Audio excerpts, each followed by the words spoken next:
All right, and a very warm welcome to everybody from the Usuri Reiki RYŌHŌ support and community group, and from wherever you might be turning in. Maybe you got the email from my site, RootsofLife.org. Wonderful to be here for this Reiki Q&A. And, the general topic is Daikomyo and the nature of our true self. So before we get into that, I want to see if there's just any general questions that you might have on your practice. I know that many of you joined for our Reiki shares, so if you have any questions about maybe how to give a Reiki share or anything like that, anything that the group or myself can help with your practice, please let's open it up with that, if anybody has anything. All right, well then I'm going to start, and feel free to jump in at any time. So this idea, of Daikomyo and our true self, I think for me, this is a very beautiful anchor in our practice. And it's an anchor in our practice, but that might sound like it's quite easy to find. It's like if an anchor is attached to your ship, then you can just pull on the rope and there's Daikomyo. It's so easy to find. I don't think, maybe for you it is, but for me it's very difficult. We have to constantly work to go into the self and constantly work on keeping our attachments quiet, our mind quiet, our body quiet as much as we can, right? And if we get a sensation of this elusive Daikomyo or Onsen Ritsumei, this idea of a life and a mind, or a mind and a body that are moving in unison and in harmony with each other. See, I think this is a very beautiful way to look at our practice. We have, of course, a physical body and a mind that is always attached to something. We are always stymied by our own attachments. Everything on the planet, just by the nature of its form, has some sort of an attachment, right? Because we can't simply move between Daikomyo and our form. We can't recognize the fluidity of this. If we could, then we could probably alleviate all of our attachments at once, right? This is quite often talked about in the dependent nature, or the dependent arising in each moment, which I'm very happy to talk about. However, that's maybe a little bit further down the road here. What I'm saying by all of this is it's very difficult for us to recognize the manifestation or the illumination of Daikomyo. For instance, with Usui Sensei, it was 21 days of austerity on Mount Kurama, deep practice, continual meditation in order, and fasting, by the way, in order to let go of enough attachments that finally Daikomyo came into focus, right? Now, however, I know that might sound really daunting, but we don't have to fast for 21 days on the mountain. We don't have to do anything but recite the precepts and do our work honestly and work on ourselves, right, with our own self-treatment. The only thing we need to, I think, really focus on are the pillars of the practice, which is daily recitation of the precepts, self-treatment, and RYŌHŌ. If we can remember that, and I think that is so, it's so welcoming, right? It's so forgiving, because we're always going to make mistakes. At least I do. It's, like we forget days. I forget to do practice some days, but we can always come back to it. And it's always so welcoming to come back. And as we take more steps into the self, as we go further into the self and we become more and more quiet in our mind and our body, then this elusive Daikomyo might just actually arise. We might actually just feel it. If we can feel that, and if we can make not a habit of it, because then we're attaching even to the idea of this sensation. But if we can recognize that it is possible, and if we can recognize maybe as well that it doesn't just have to exist in our Reiki practice. Maybe many of you enjoy things like gardening or cooking or taking a walk or reading poetry or whatever it might be. We can easily find that level of stillness and peace in almost anything that we do, right? We can find it as we engage in anything in life. And this is the idea of Onsen Ritsume. This is the idea of this mind and body that both move in unison through life at peace.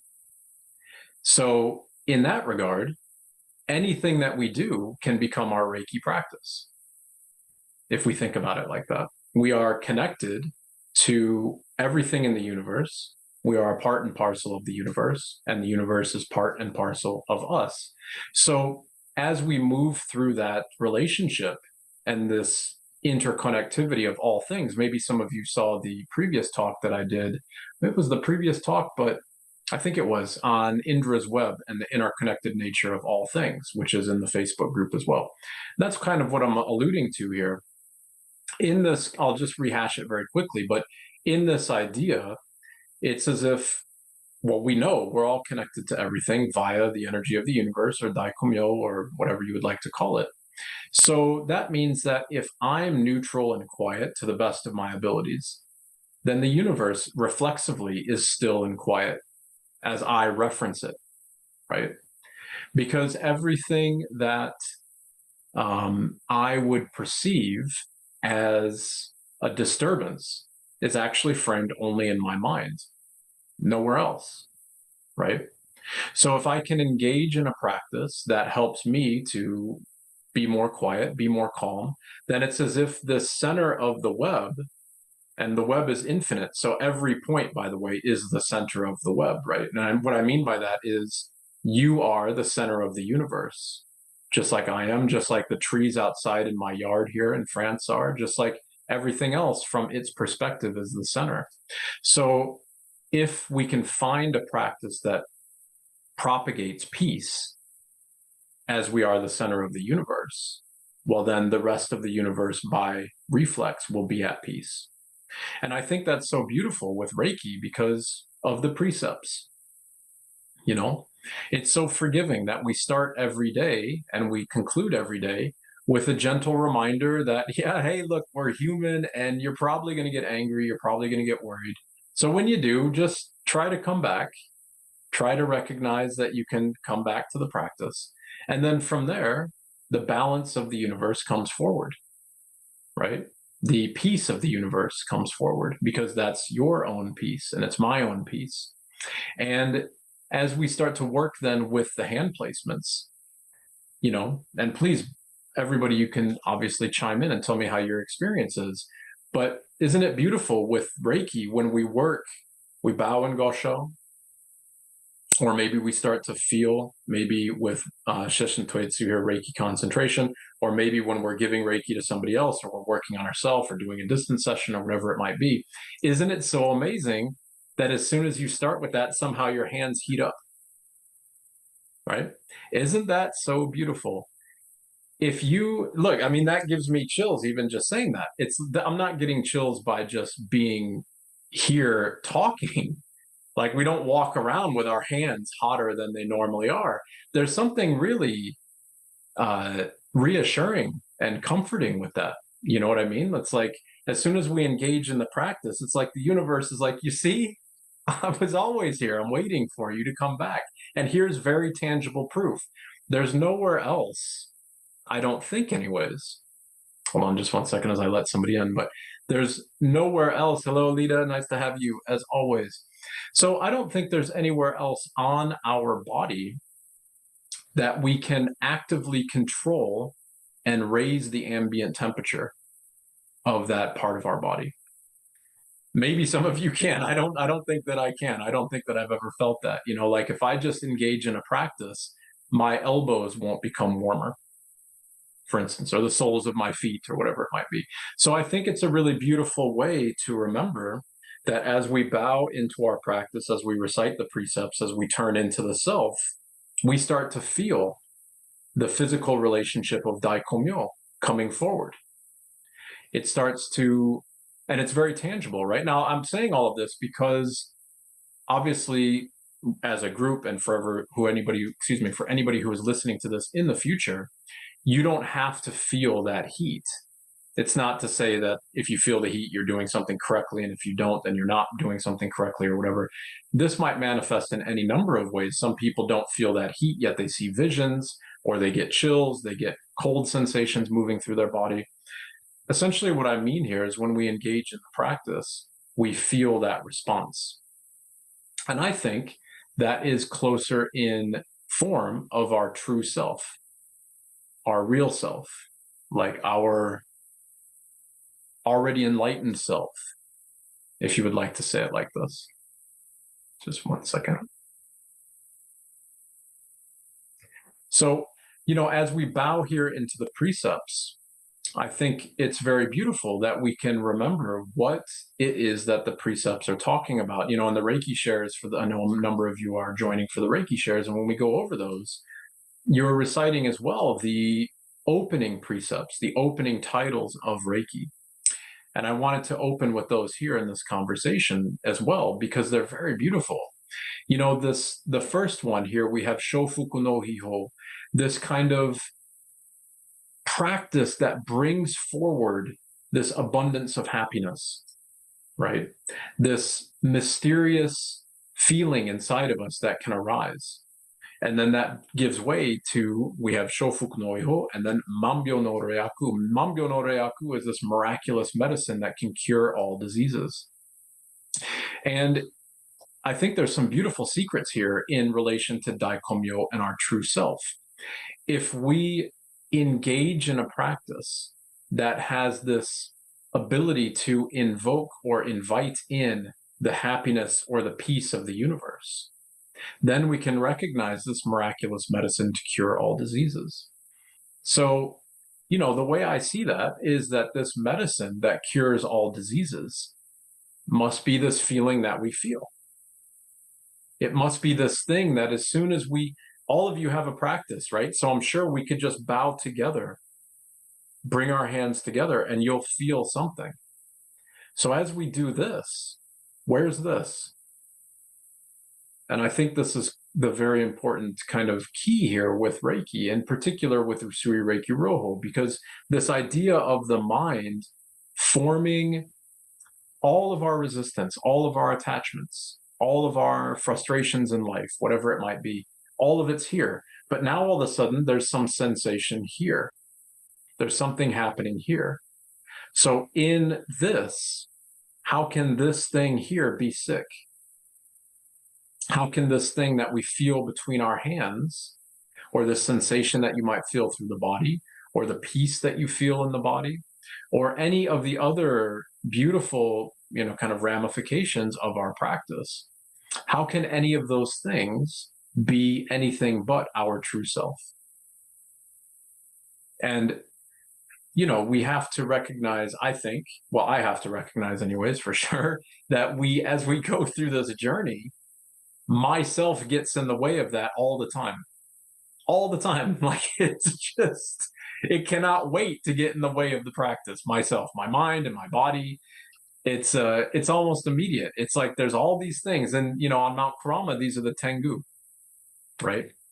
Hold on, somebody is asking very quickly on Facebook here to jump in, I think. Let me see.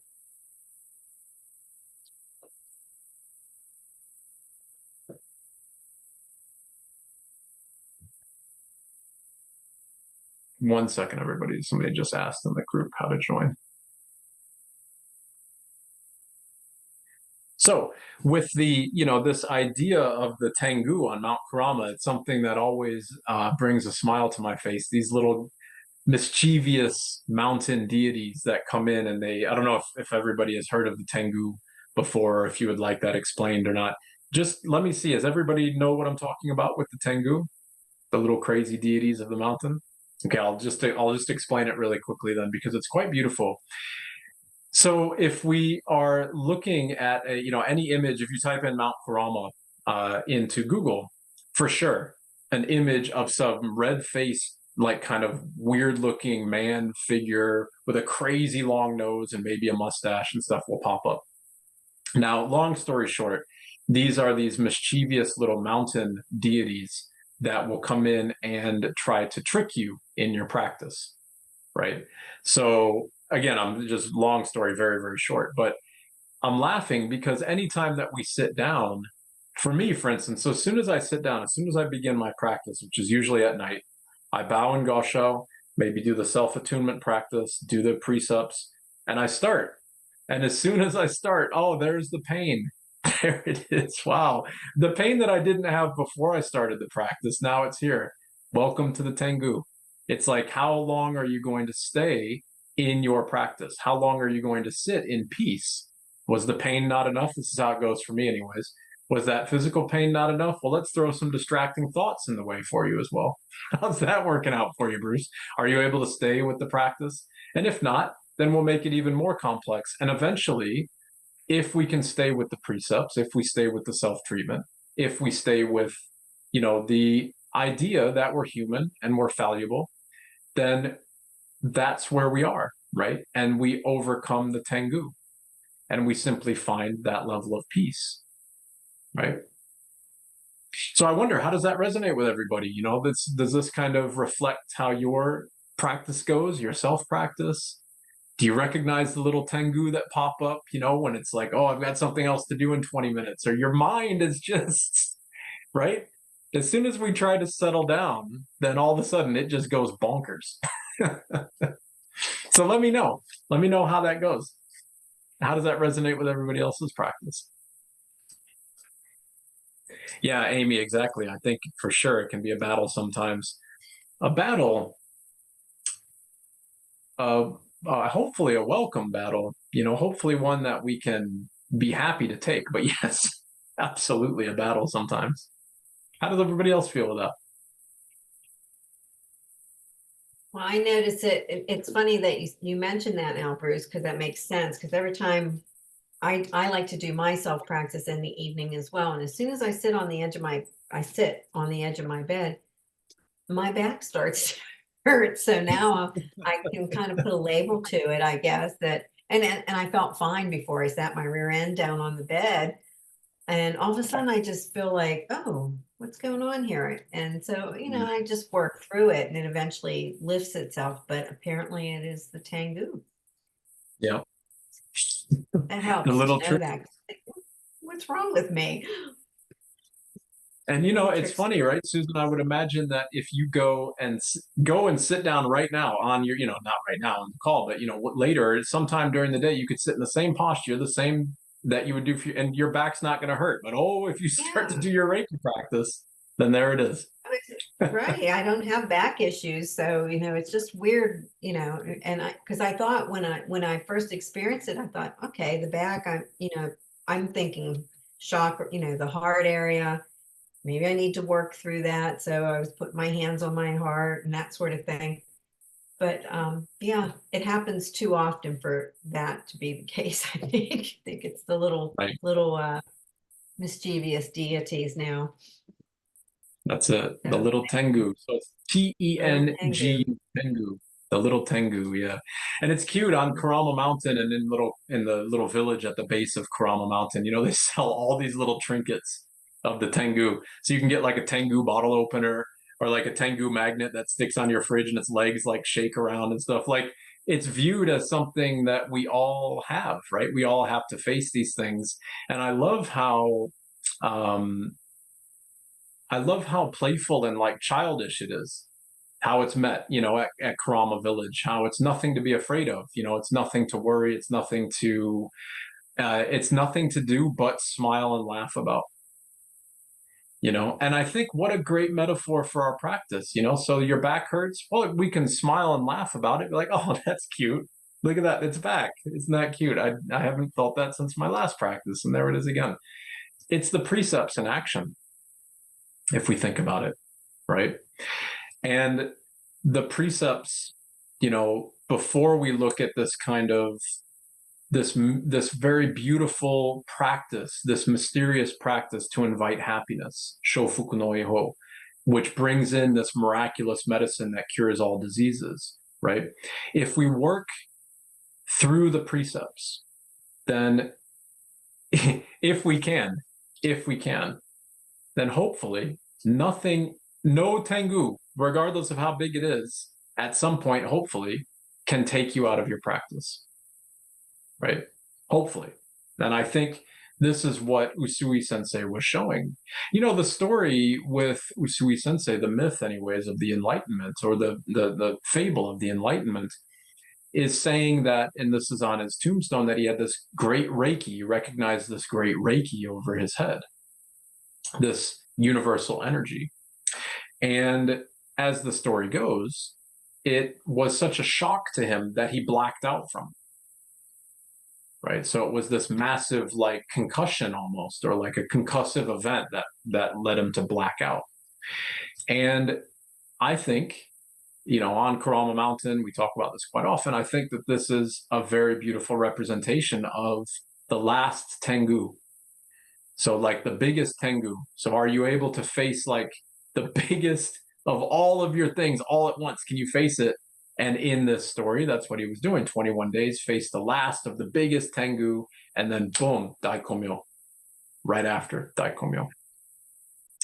So there's something as well that's very interesting in this discussion with Usui Sensei, and maybe I would imagine most of you have heard this. After this great Reiki had appeared, if you look at the photo, for instance, on the Usui Reiki RYŌHŌ Support and Community Group Facebook, the banner image is a number of tree roots at the very top of the group, right? Those are the roots at Usugi Gongen, which is where Usui Sensei purportedly had his enlightenment. And his first action of Reiki healing, this is quite interesting, was, as the story goes, that he was walking off the mountain, and on one of those big roots, he ripped his toenail off. Don't know if anybody has heard this story before or not, but if you've heard it, I think this is really interesting, because this great Reiki over his head, Daikomyo, right, this kind of moment of full arising in Indra's web, this full ability to become Daikomyo, was realized in that moment, in that great Reiki over his head. And so in that moment, there was this recognition of the meaning of Daikomyo. Now, moving off the mountain, ripping the toenail off the tree roots, it's interesting that the toe, the big toe, represents the mind, right? And so from a Chinese medicine perspective, right, there's a lot of acupuncture points, for instance, on your big toe that can work to help quiet down your mind, can help quiet down mental issues and stuff like that. So to me, anyways, the way that I find some joy in this story is that this toenail was ripped off, and it's almost like a purging of the mind, a metaphoric purging of the mind. Because the story goes that the toenail was ripped off, blood gushing everywhere, and he just instinctively held the toe in his hands, and then the toe stopped bleeding. Right. So what are the toe, like, what are the hands representing here, and what is the toe representing? Well, if the toe is representing the mind, the hands now, right after this kind of great Reiki, would be Sesshin Toitsu, or it would be the concentration of the feeling of the Hibiki, or the energy of the universe. So it would be like this recognition that Daikomyo, which is our true self, or the universal self, the universal nature of all things, has the ability to heal or purify even the minds of people who are letting go of everything or whatever. We can all find that story in and of ourselves, right? Now, does that mean that Reiki can immediately stop bleeding if you rip your toenail off? Hopefully. Maybe not, but hopefully. But I think the real beauty here is the metaphor of the story, the metaphor towards Daikomyo, right? The metaphor towards that internal space in ourselves. And the hand placements help bring us there. If that metaphor is not being recognized, then what do? If there's pain, we bring the hand placements there, like Susan was saying, like I'm sure all of you do in your practice. If the mind is busy, how do we start our practice? Position number 1, and then number 2, and then number 3. Now, there might be some modifications on that, but we start with the head, right? We start with the head in the practice, the self-healing practice anyways, to quiet down the mind, working on the mind. So how do all of you do? I need some help. How do you do with to quiet down your mind? How does that practice work for you? Do you have any tricks or any tips or anything that you can share? Because we all suffer from this, right? We all, I think anyways, we all strive to have a quiet mind in our practice. What does anybody do? besides staying with the practice? I practice breathing Aha. with my Very pay nice. attention to my breathing. How does that look for you, Pat? What do you do with that? Just breathing in and out and an awareness on the inhales, or is there a specific practice that you like to use? Breathe in, breathe out. Mm-hmm. Breathe in, breathe out. I can't do that and think at the same time. So there you go. So it's either one or the other, right? Yeah. That's perfect. So this sounds a lot like Joshin Kokyoho, right? The spirit and soul cleansing breath, bringing that breath down into the lower belly as we breathe in the meditations. After you do Kenyoku, right? If you're going through all of the meditations in order, how beautiful is that? You've scanned the body with Kenyoku, this idea of the bathing of the energy. And then we breathe through the whole space. Breathe in, breathe out, breathe in, breathe out. We've just worked to quiet down the body by bowing in Gassho, then going in through the meditations, Gassho, and breathe. Breathe through this thing that is now more quiet. So, Pat, when you are there, when you're breathing like that, where does Pat go? This thing that's called Pat. As you're breathing, what are you left with? I go inside. Right. I hadn't thought about that. See, and if you go inside, your breathing is there. But what's happening here in the mind? I just turn it off, I guess. There you go. That's a beautiful way to put it. You just turn it off. We have this ability with the breath, Joshin Kokyoho, or just breathing in and out to recognize here, Daikomyo. Daikomyo.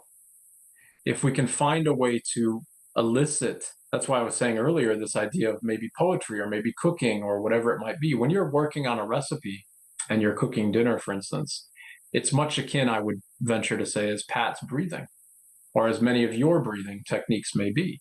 If you're sitting there and working on cutting up an onion, for instance, you probably need to be focused on that as opposed to your attachments in your mind. So you don't cut your finger open and then burn it with the onion and all that type of stuff, right? So we can recognize an increased level of peace. It was really beautiful. If anybody, you can see this in your own practice. If you have people who are really good chefs, really attention focused or focused on the details, you see this in Japan all the time.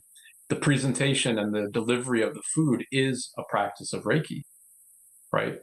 Or another way to put it is you can probably taste the food who has come from somebody who is putting their hearts into the cooking, who is passionate about it, who is present for it, right? It tastes better. There's a love to it as opposed to somebody who just hurries through it and then just chucks it into the microwave and then it's just something to eat, right? So we can find that, I think, Pat, that ability to flip that mind off. It's beautiful how you say that. But then we can find it in many other things. And then we're left with just looking inside. And this, I think, is the key. It's so beautiful. If your mind is quiet like that from simply breathing and doing the practice, and then, like you said, Pat, you look inside, but what do you see? When you look inside and your mind is quiet, what do you see? I don't see it as seeing things. I see it as maybe a feeling, but I'm not looking at something, I don't think. Is there anything there to feel? Like if we're breathing and quiet and still. Like the other lady said, sometimes that my back starts to hurt. That's a typical feeling, yes. All right. And that, I think, as we move with this idea of Daikomyo and our true self is, okay, the back is hurting. Do we attach? And if we attach to it, then the story allows the back to hurt even more. And this is kind of what I'm alluding to.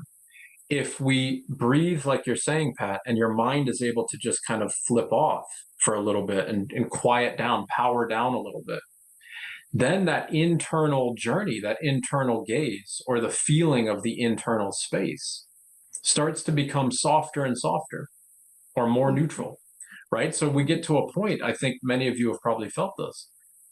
Wow, my back hurts. So what? Like, yeah, okay.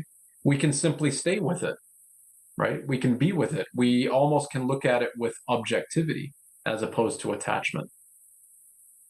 And I think that's the beautiful nature of Daikomyo, the beautiful nature of our practice, that it helps us to recognize the precepts in their fullest form. You know, absolutely. Look, the door to go downstairs for me here is just to my right. I promise you, if I get up and I twist my back, heaven forbid that that happens, but I would love to see the precepts stay in action then. I'm sure I would be swearing. I'm sure I would be upset. I'm sure all of that stuff would happen. The trick here, I think, would be, okay, that did just happen. Now, swearing, get it all out, and then come back to practice. As we do this, the pain will go away. If I keep swearing and kick the door and everything else, then the back's just going to keep hurting. It just stays hurting on, and on, right? And then I'll probably fall down the stairs or whatever it might be. But if I just go into the practice, then we come back to that stillness, right? It's really interesting. It's really beautiful. There was a great moment that I saw with this. I'll try to convey it. My teacher, who very well may be watching this, Inamoto Sensei, very well may watch the recording of this. I saw him in Italy here a while back. And, you know, Italy, it's amazing pasta, right? You just have beautiful food, you would think. And the food was not so incredible. And here's my attachments. And I got this food that came out and I was like, wow, I'm in Italy. I'm never in Italy. It would be nice to have some really nice pasta and that type of stuff. So that's how I'm eating it. And Inamoto's dish came out and he took a bite and he was like, wow, I love being in Italy. The food here is so amazing. I'm like, but it's not. But his practice of letting go, of being present just for what it is, helped me to see, like, wow, yeah, it is an amazing dish because I'm alive. It's an amazing dish because it exists. It's simply amazing just in that regard. This idea of, I'm in Italy, I want this, I need, I, my mind, myself, my ego. And in one fell swoop, he was like, wow, it's such a beautiful pasta dish, right? It was almost as if he was like, just take that silliness out of your brain and be present for a moment. Remember the precepts. Remember the precepts, right? Doesn't matter what we end up doing. It doesn't matter what is presented to us. What matters is, are we choosing anger and worry? Or are we trying to work away from anger and worry and then towards Daikomyo? That's our big question. That's our big task, I think. That's what Usui Sensei does, or did, on his quest of enlightenment. That's what I hope we all can do in our practice. So how does that resonate? Does anybody have any questions so far? Everybody good? Then I'll continue on with this little bit, and please interrupt me at any time if you have a question. This is the last point that I wanted to cover here. In Shimpiden, and I know that this question has been raised in the Usui group as well, so I wanted to address this here. You know, Daikomyo was not taught, or at least it's not understood that it was taught directly by Usui Sensei in his teachings, right?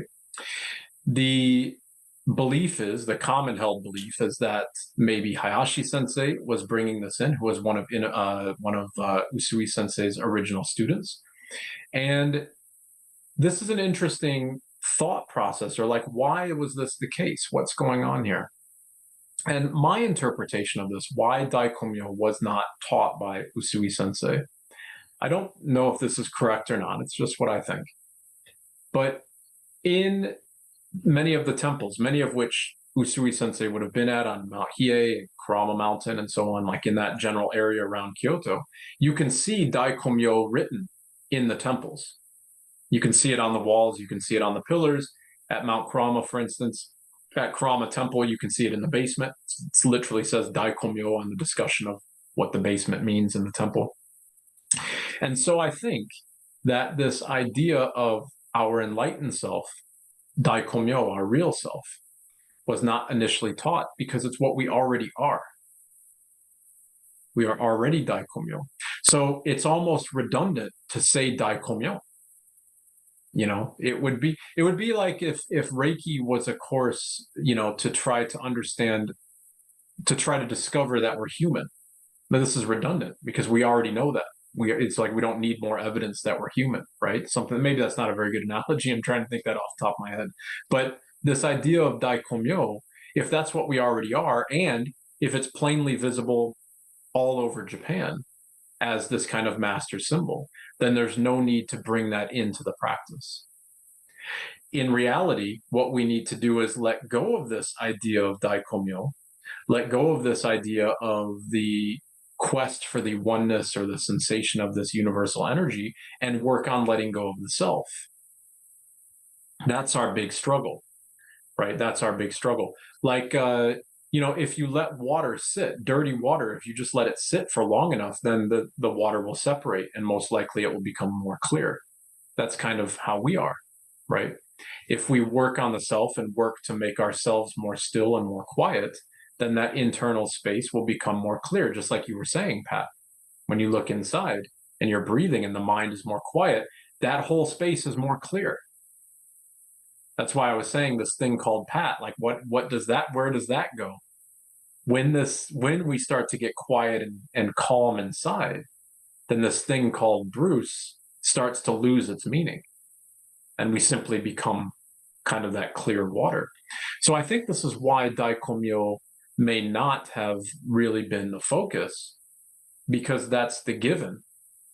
That's what we already are. So we need to try to recognize, why are we not there? Why are we still suffering with it? And I was talking about this just a few days ago, and I thought of an interesting, like, with some people that I was talking about with us, we were having a bit of a debate on it, a very, obviously very friendly debate. And somebody in it was like, you know, why do we quest? I think this is a really beautiful question to keep us humble in our practice.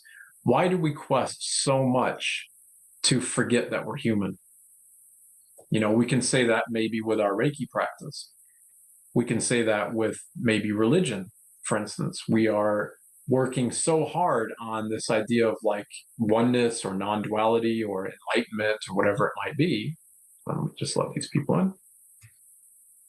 But in that path, we might be forgetting that we're actually human. We might forget our humanness. We might forget that we are in these places of suffering or attachments or struggling or whatever it may be. Hello there, Anna. Welcome. Very nice to have you. So if this is also one of the roles of our practice, I don't think it's to forget being human. I think what I'm saying here in regard to Daikomyo is, if we set this as the goalpost, then what does Daikomyo mean? Daikomyo is like, we're dead, right? We don't have this body or this vehicle to be human in. We're trying to find the other side of the token or the other side of the coin. And in that regard, we forget why we're here. There's a beautiful discussion in spirituality that it's like, and maybe it's Buddhism, it can be most religions, that we're humans here, or we are like the embodiment of Daikomyo, discovering what the universe has to offer in many ways. The beauty of the universe, right? Through our senses. And one of the things that came up in that conversation, somebody was saying, like, you know, why would we embody if there wasn't pizza? You think about it like this, like, and then obviously it's a joke, but it's like, maybe all of us on the other side, when we're Daikomyo, when we're our perfectly enlightened selves, maybe all of us in this meeting, right? We're sitting on the other side somewhere, all saying like, man, you remember pizza? You remember how good that was? Like, man, I really want to go back. I want to go back and have it. And then somebody else might say, you know, if you go back, you're going to have backaches. You're going to sprain your ankle all the time. You're going to have to go through birth. That's not too fun. You're going to have to do all this stuff, and then you're going to have to die. But yeah, but pizza is so good. It's so good. So maybe that's what we do. And so why I'm saying all this kind of tongue in cheek is because maybe that's why Daikomyo wasn't initially taught. Maybe it's be here, be present right now where you are. Let the hand placements help you with that. Let the precepts help you with that.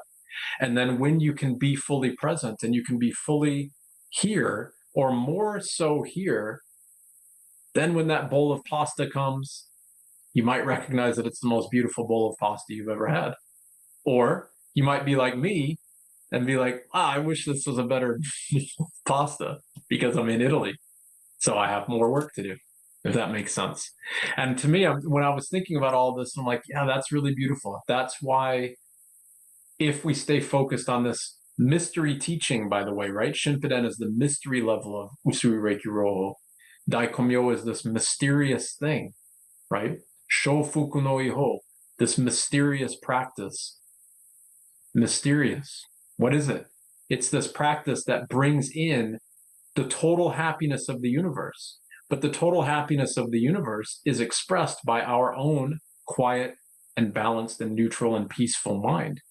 It's like the whole universe is waiting to rejoice in you being able to eat that next bite of pizza, or take that next step in your beautiful garden, or in your family, or whatever it is you're doing.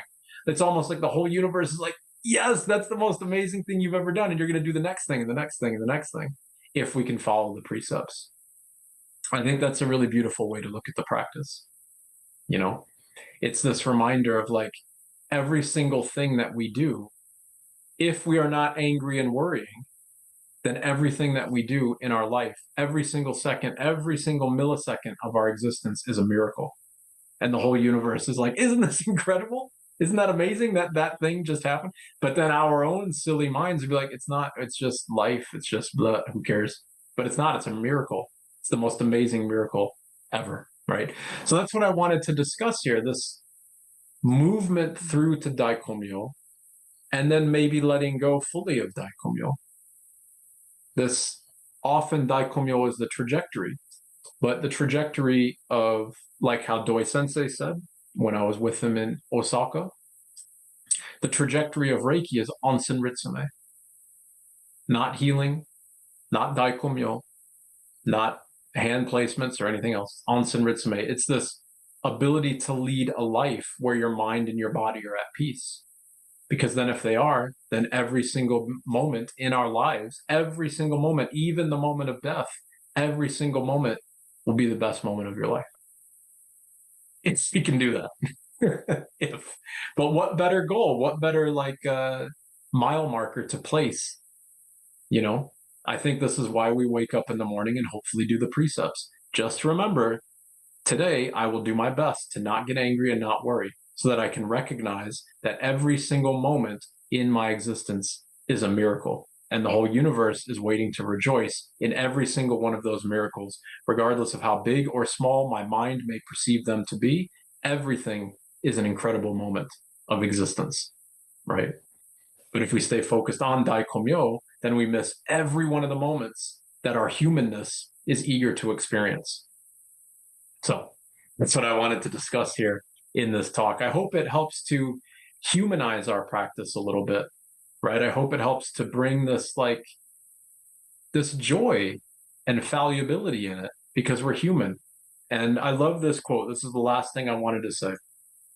It's from Zen Master Dojin.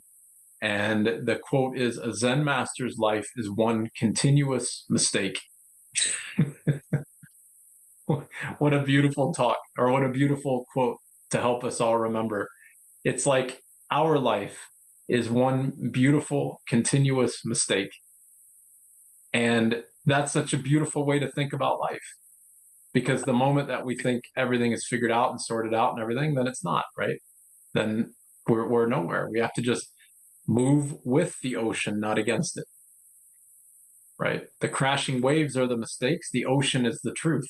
If we recognize we're the ocean and we don't fight the waves, then we've recognized oneness and we move with it. The wave just an extension of ourselves.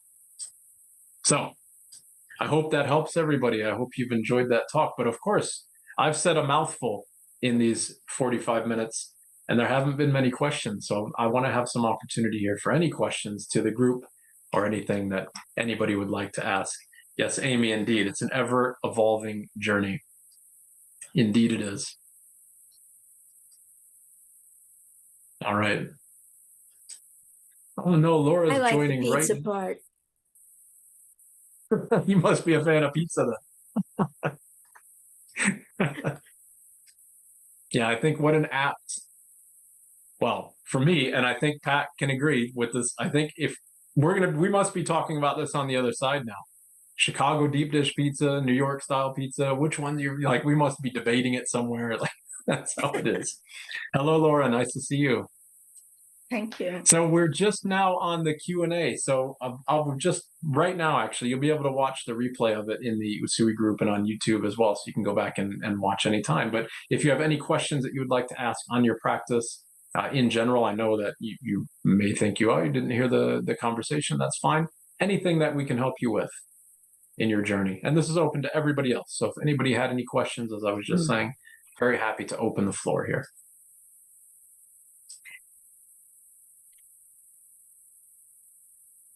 All right, everybody. Well, Laura, thank you for joining there in the last couple minutes. No, that's okay. You'll be able to watch the recording when I put that up for you. So enjoy this continuous somersault through the mistake that we call life. Smile through it. Enjoy every one of them. Recognizing the movement of Daikomyo through ourselves, through our mind, through our body, so that every bite of pizza and every step that we take can be the most miraculous thing that we've ever witnessed. Thanks so much, everybody. I hope you have a wonderful continuation of your day and a wonderful end to your weekend. Take care, be well, Thank and you In so Gassho much. to all. Thank you very much. Bye-bye, everybody.